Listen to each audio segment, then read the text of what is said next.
যাকে ভালো লাগে তার চেহারা দেখতে ইচ্ছে করে। এত ছেলে পৃথিবীতে, ওই চেহারাটাই দেখতে ইচ্ছে করে, তাই কি?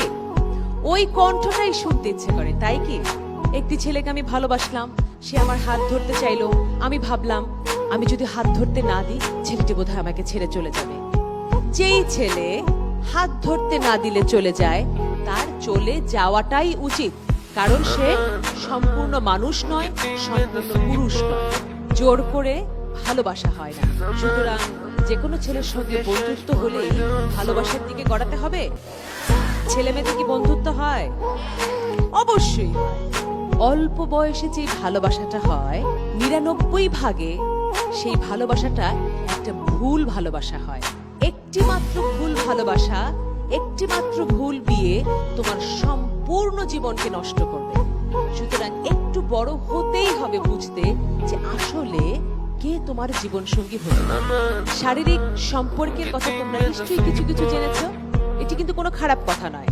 একটি ছেলে একটি মেয়ে পরিণত বয়সে যখন ভালোবাসবে তারা কাছে আসবে, এটাই স্বাভাবিক।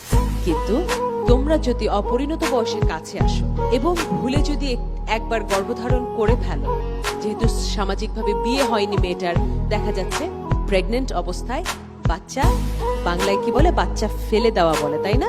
সেই অ্যাবর্শন করতে নিয়ে যাওয়া হয়েছে। কিন্তু মনে রাখতে হবে মায়েরা আমার, প্রথম গর্ভধারণ অত্যন্ত অত্যন্ত দামি।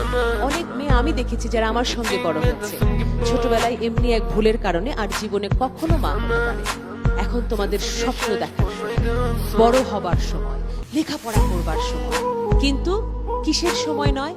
বিয়ে করবার সময় নয়, শারীরিকভাবে কাছে আসবার সময় নয়, প্রেম করবার সময় নয়। লেখাপড়া শেষ করে নিজের পায়ে দাঁড়িয়ে তবেই তুমি নির্বাচন করবে তোমার জীবন সঙ্গী। ছেলেরা মেয়ে দেখতে আসে, তাই না? আমি স্বপ্ন দেখছি তোমরা ছেলে দেখতে যাবে।